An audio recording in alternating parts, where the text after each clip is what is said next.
আব্দুল কাদেরের এক বন্ধুর মাধ্যমে কিছু বিদেশি শাকসবজির বীজ হাতে পেয়ে চেষ্টা করতে থাকেন নতুন কিছু করার। হাড়ভাঙা পরিশ্রমে এখন তিনি সফল উদ্যোক্তা। কাদের জানান, সরকারিভাবে একটি গ্রিন হাউস নির্মাণ করে দিলে আরও বেশি বিদেশি সবজি উৎপাদন করা সম্ভব।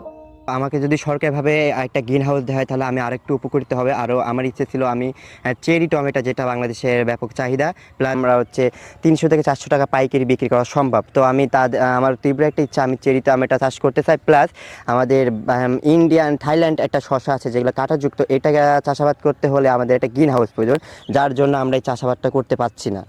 সরকার থেকে যদি আমাদের এই গ্রিন হাউসটা দেওয়া হয় তাহলে আমরা এই চাষাবাদটা করতে পারবো।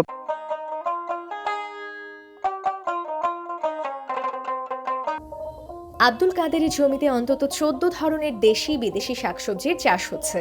প্রতিটি বিদেশি সবজির দাম শুরু হয় 500 টাকা থেকে। এমনকি অনেক সবজি কেজিতে 1,500 টাকা দরেও বিক্রি হয়। উদ্যোক্তাদের সব ধরনের পরামর্শ দিয়ে পাশে থাকার আশ্বাস স্থানীয় কৃষি সম্প্রসারণ অধিদপ্তরের। কৃষি সম্প্রসারণ অধিদপ্তর আমরা টেকনিক্যাল সাপোর্ট তাদের দিয়ে থাকি। চাষ পদ্ধতি, সার ব্যবস্থাপনা, পানি ব্যবস্থাপনা, আগাছা ব্যবস্থাপনা এবং সবকিছু মিলিয়েই আমরা তাদেরকে সহযোগিতা করে থাকি।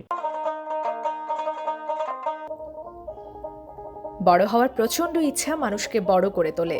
আব্দুল কাদের তারই উদাহরণ। তাই সফলতা পেতে দরকার একটু সাহস এবং সময় মতো সঠিক সিদ্ধান্ত।